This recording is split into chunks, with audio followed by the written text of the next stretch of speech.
Hey, St. John. Welcome to the Post Sermon Podcast. I am Deaconess Dahlia, and with me today is Pastor Adam. Hey, Deaconess. How are you? I am well. How are you? I'm great. So we have a special episode today. We have another Around the Sermon episode. Off topic. Off topic. Episode 6. Which means we have a guest speaker with us today, Olivia Connors. Hello. Our very own church music director. Hi, Olivia. Hi. We're excited. This is something we've been wanting to do for a while. Yeah, I've been wanting to have Olivia on the episode. I think there was one time she sat in on a recording. Yeah. But we were not allowed allowed to record your voice or something. I don't know what it was. Are we allowed to say which episode she sat in on? I don't remember. Which one was it? It was with our former vicar, Caleb Worrell, That's right? And Yeah, well, You sat there was in. one that I sat all the way through. Or oh, there's a recently. different one. I don't remember. Yeah, you're right. There was. It was just like a regular post-sermon podcast episode. We just been preparing you for your podcast debut. That's what it is. Yeah, so welcome. This is awesome. Thank you. And Deaconess, why do we have Olivia on the episode today? Well, I think it's a great opportunity for us to hear more about the music at St. John and the reasons why we sing what we sing. And Olivia's a big part of that decision-making process. Absolutely. So, before we specifically ask about music, though, let's get to know you a little better. Can you tell us about your studies and how you got to be a church music director? Well, I grew up taking piano lessons, and music was always really important to my family. And at some point, I realized that I wanted to do more with that. So in high school, I started subbing at my church as an organist a little bit, even though I didn't have much organ experience. And then I studied music and English at Grove City College in Pennsylvania. And then after that, I went to Ohio University and did my master's in collaborative piano. And then while I was there, that was when I started doing substitute organ work at St. John and eventually was hired. What does that mean by collaborative piano? That means it's a performance degree that focuses on collaborative repertoire. So it's a lot of playing classical pieces that involve two or more instruments. So a lot of times those people end up working in academic environments and accompanying recitals, student recitals, or choir concerts, or opera rehearsals, that sort of thing. Yeah, so even back when we had the recital in January, you were playing alongside with other folks. That'd be right in the Yeah, that was wheelhouse more of of it. what I did in grad school. Very cool. And when you were studying, I know you weren't thinking you were going to be working at a church one day. What were you hoping to do with your studies? I saw myself as doing some sort of academic job, I think. A lot of colleges hire a collaborative pianist or an accompanist that does whatever sort of piano jobs they have. Again, it's kind of like choir rehearsals, opera rehearsals, student recitals, that kind of thing. So then how did you end up at St. John? Well, while I was in school, I was about an hour and a half away from Dublin, and that was the time when the church was had a rotation of substitute organists and pianists. So I was worked into the rotation for about a year. Once I graduated, I was interviewed and offered the job of music director. I don't miss making those schedules of trying to line everyone up, Olivia, for the record. So thank you for taking the job here. I'm glad I did. I'm sure you do not miss those long commutes to the church then. Yeah, that was kind of tough for a while. Because you were hired May of 2020. Right. And so you came in at the tail end of those communion by appointment Sundays, Right. which was really lovely to have live music again with you playing on the Yeah. organ. But I remember, Deaconess, like we would talk about, man, Olivia's got a 90-minute drive in, 90-minute drive home. And it's already long days with hour-by-hour appointments. But yeah, you finally made the move over to Columbus. And at that point, that was every weekend when you got hired. So, just a Right. lot. Well, very good. So we're so happy that you took the job, that you're here at St. John. What gives you joy in your work here?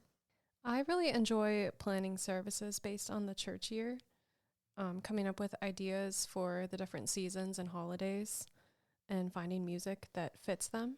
And I also enjoy making music with volunteers because that's something that's different from the college environment. Everyone is really eager to be here and just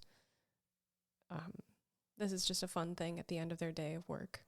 And that's really enjoyable to work with.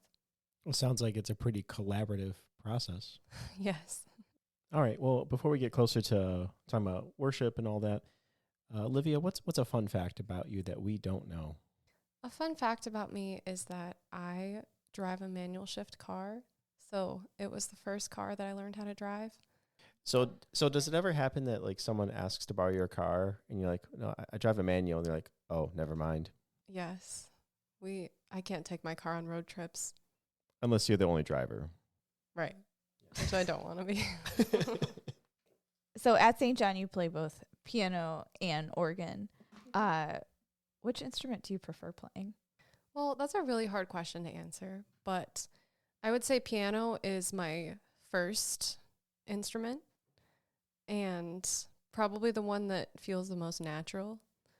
But I really like how the organ makes different sounds, and it just can get a lot louder and even softer than piano. And I enjoy playing the pedals. So I like them both for different reasons.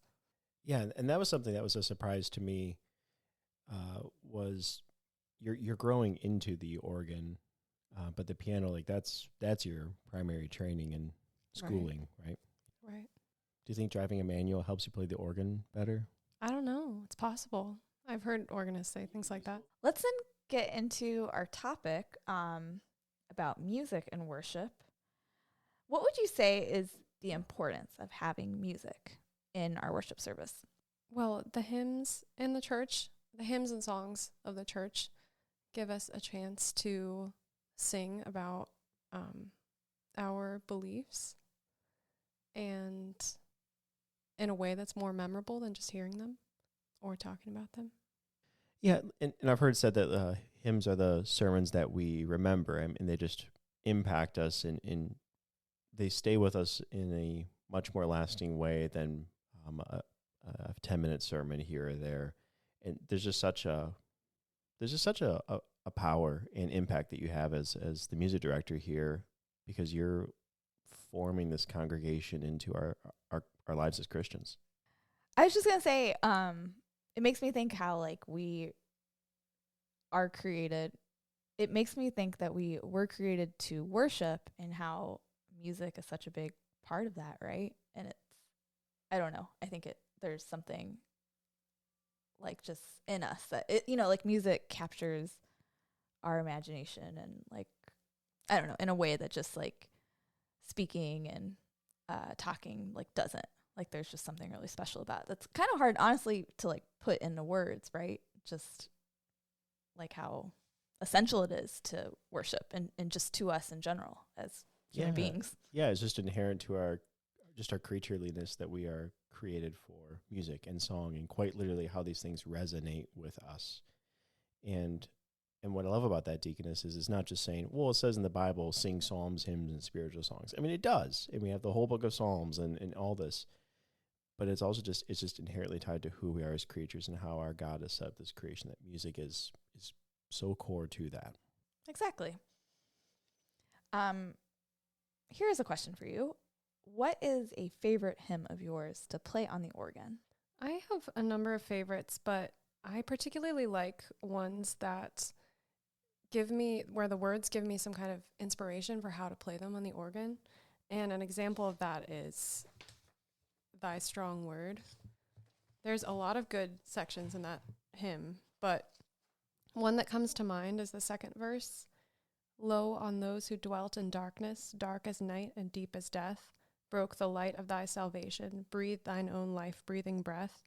And I'm still working on my favorite way to play that, but I like starting it with a darker sound and lower pipes, and then making some kind of bright change when we sing broke the light of thy salvation.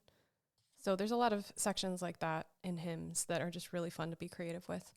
I really like that idea of revisiting the hymn and how am I going to approach it this time, and I can try these ideas with it. I mean, it just sounds like okay, we dealt the text in a sermon, we're going to revisit these things, and yet how, what's appropriate for the occasion or the moment, or that's really cool. It's so cool how much music like supports words too, right? And can really add to that mood, right? That you're, like you said, that you're trying to create. What is a favorite piece to play with the worship team? Again, I have several favorites, but the ones that came to mind for me were Listen, God is Calling and All You Works of God, because the band just has a really good time with those. And a lot of times we'll like all use different little percussion instruments, and everybody has a spot where they're supposed to hit their percussion, and it's really fun. That's great.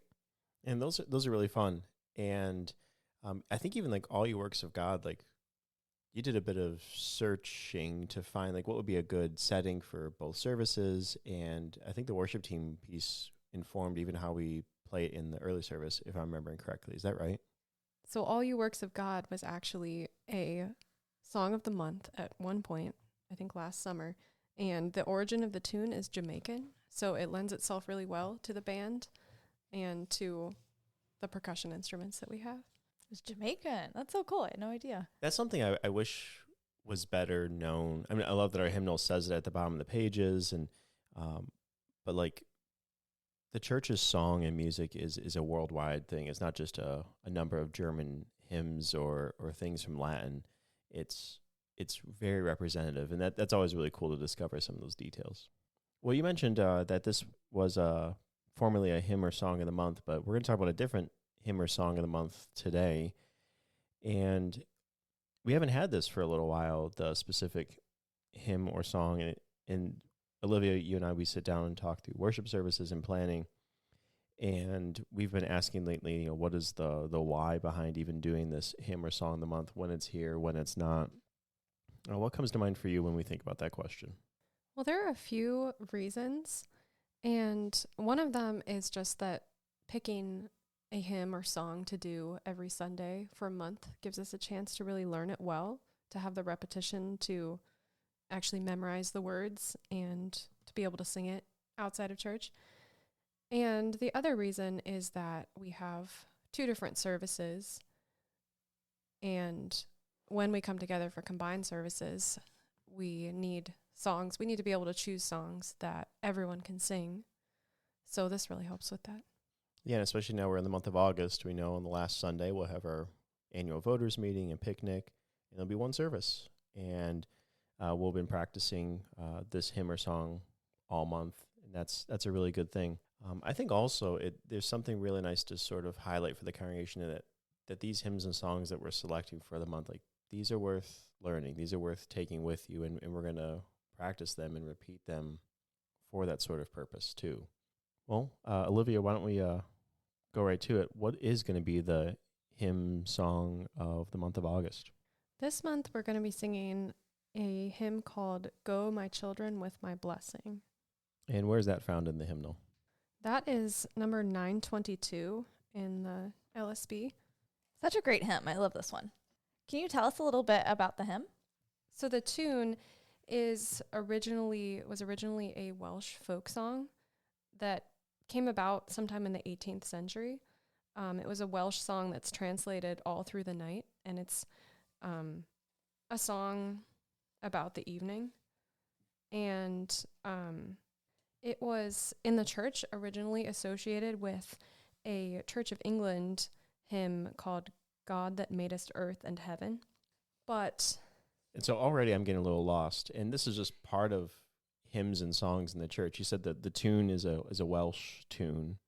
The text came from a different era. It gets translated, and at some point it's all going to be cobbled together and put into our hymnal today, right? Yes. What was it called originally? Well, the Welsh folk song was called All Through the Night. All Through the Night. Okay. So it had this tune. Yes. But called All Through the... It's so interesting just how different already it's going to be from what we have now. And I was just bringing this up because, I mean, even just notice like our hymnody and songs in the church, they're collaborative across time, century, continent, language, and they come together for us to be using here too. And there's something really beautiful about that our brothers and sisters from other eras and from other parts of the world are contributing to even our song this coming Sunday. Right. And for a long time, this tune was associated with this this hymn, God That Made Us Earth and Heaven. But in the 1980s, I believe, they were looking to publish a text that wasn't so tied to the evening so that it could be sung in the church service. And that was when the hymnist Yaroslav Vaida wrote this text, Go My Children with My Blessing, which is something that can be sung at the close of the service, but not necessarily at evening time. So this is a new text that was put over the top of the tune of this hymn that had a different text at one point. Do I have all my That's right. all my lines drawn? Okay, very cool.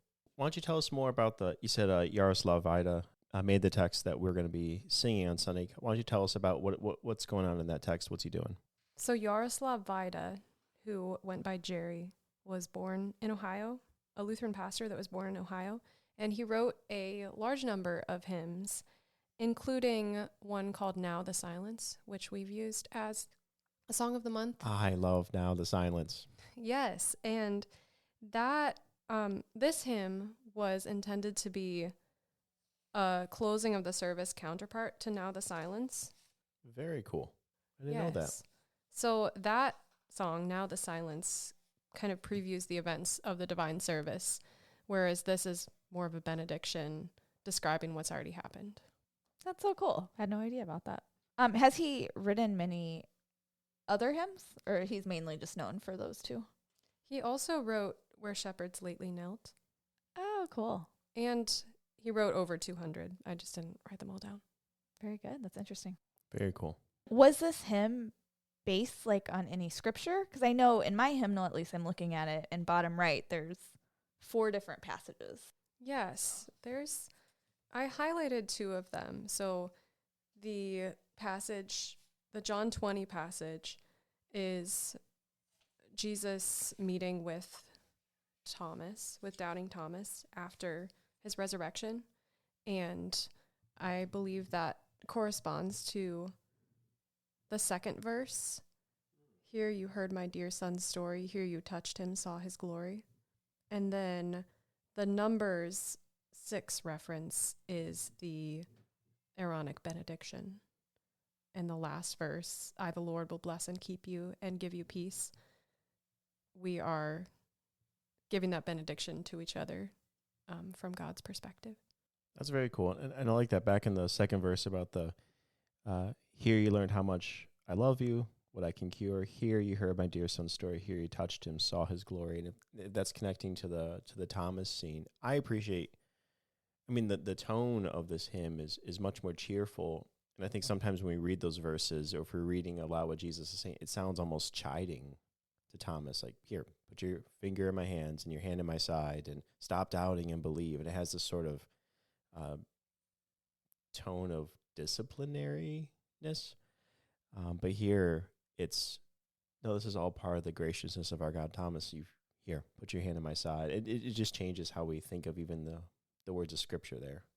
Something I really love about this hymn in stanza 1, just the language of baptism we have in here.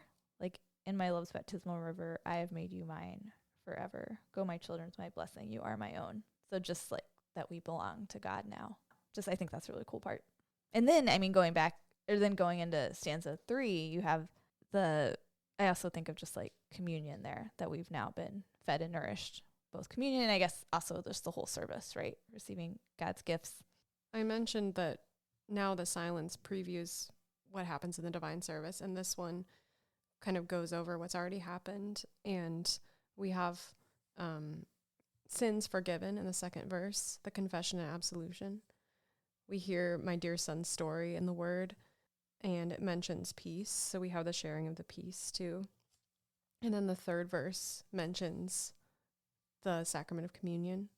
Yeah, and even just the first verse of it mentioning baptism, now from invocation, right, to, as you said, absolution, the word, the peace, the supper.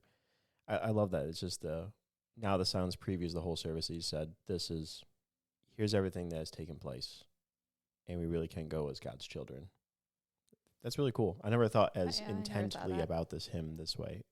Well, Olivia, how about we do this? I have some audio clips here of the hymn. I have a little bit of organ just to kind of refresh the folks how this sounds on the organ. But we're also going to play a little bit of the version that the worship team's going to do. That sound okay to you? Yes. Here is the organ.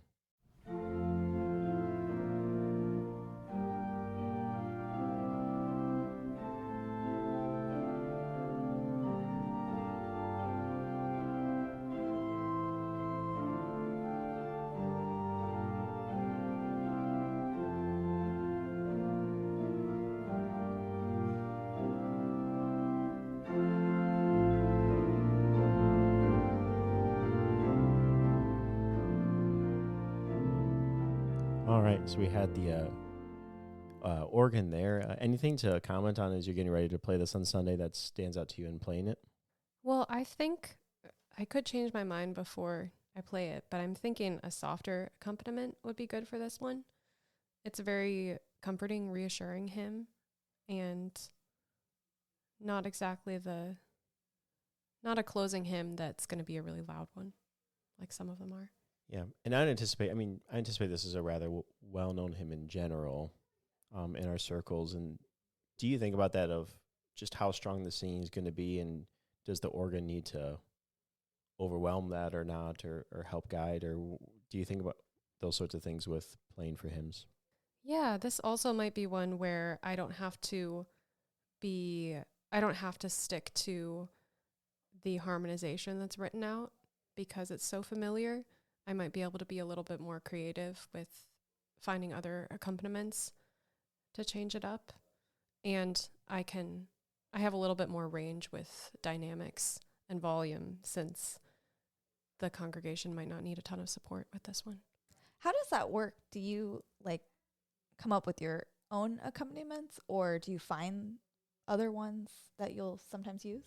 Yeah, that's a great question. I usually use the accompaniments that come with the Lutheran service book, but a lot of times I have other resources that have different harmonizations. Some of them just have some different harmonies to make it interesting, so it's not all the same. And then some of them, like a lot of times festival hymns or on holidays, will be like change keys or really depart from the melody and rely on the congregation to keep singing it. So yeah, there's a lot of different options. Very good. And then even if I don't change the accompaniment or the harmony, I might change which stops I'm using depending on the verse. And you push the clutch, is that right? Well, how about we go ahead and we have another version of Go My Children. And this is something, Olivia, we try to think about when we select hymns and songs in the month of. We have two different services at St. John musically, and so how do we accommodate that, and how do we lean into the various strengths of our music in each service? And a group that we like to use is a group called Koine. This is a group of Lutheran guys and gals out of the Wells Church. It's Koine with a K. And they like to take hymns and put them into more modern settings. Is that the right way to say it? Right. They perform as a band, and they like using old hymns and suiting them to their band, and then publishing the resources so other people can do it. Yeah, and so let's go ahead and listen to a little bit of Koine's version of Go My Children.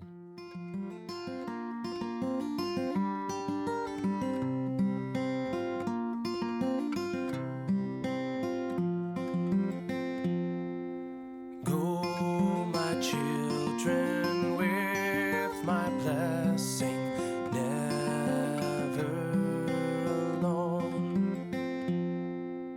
Waking, sleeping, I am with you. You are my own. In my love's baptismal river, I have made you mine forever. Go, my children, with my blessing. You are my own. So that's a little bit of Koine, and that's the version that the worship team is working on and adapting for our setting here, right? That's right. Oh, wonderful. Anything to speak to about learning that piece? Because you have to learn on the organ, then you have to learn on the piano, and then corral the worship team into it. What are some things you take into mind as you do that? Well, this one it's been helpful that the worship team members know this hymn well. I don't think they've done it as a band before, but that part's kind of taken care of because they know the words and the tune, and it's more an issue of figuring out what we're going to do with the instruments. Okay, so just as you spoke of, the congregation knows the hymn or will generally have a better knowledge of the hymn that allows you to be more inventive with the organ. You're kind of doing the same sort of thing with the worship team then in their Right. voices and percussion and so on. Right. What will be the placement of this hymn in the service? It would be the closing hymn for the service. And is it going to be that way the whole month, do you think? I think so. Yeah, I mean, it's tough to, I think, move it outside of that place since it's supposed to be that recap. But that's something we take into account when we think about hymn and song selection is the placement. It's not just, we're not just filling boxes, right? When else in the church year or in the life of the church is this hymn used?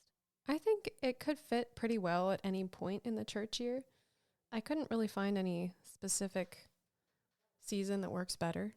Yeah, and Olivia, that's something we'll talk about is, especially if something is going to be like a hymn or song of the month, how can we use it elsewhere and to what purpose? And sometimes it's just good to have a collection of hymns that we can plug in, especially into this green season, right? We're in the time of the church, and it's going to fit quite appropriately. But now, you mentioned with the Now the Silence, that's usually kind of an epiphany sort of feeling hymn. That's true. It'd be pretty cool to have Now the Silence and Go My Children Come Epiphany. Maybe if we want to be throw Where Shepherds Lately Knelt, the Christmas hymn right in the middle, and just that time of the year, we'll hear a lot of Yaroslav, I guess. But it's not just the church year that this hymn, we're thinking about. I guess it has another place it can be used in services. Yes. So it's also sung at weddings sometimes because there's a additional verse for use at weddings that can be switched out with stanzas 2 and 3 that specifically addresses a husband and wife. Did Yaroslav write these words? I believe so. Yes. Okay. I really appreciate this discussion on Go My Children, and we're bringing back the hymn or song of the month. But it doesn't necessarily mean that there'll be a hymn or song of the month in September. We're just going to try to be intentional as we do these things. It's not just to do them. But I'm looking forward to singing through this for the month of August and to grow as a congregation as this hymn forms us. And maybe we'll remember it more than the sermons that I preached that month. Well, thank you so much for joining us on the podcast. This is, I think, was really interesting and great to include just discussion on music and the theology in the hymn about, I guess, why we're doing what we're doing here at St. John. So thanks, Olivia, for coming on. Thank you. Deaconess, this was an Around the Sermon episode. Episode 6. Yeah, thanks everyone for listening and take care. Bye, everyone. Bye.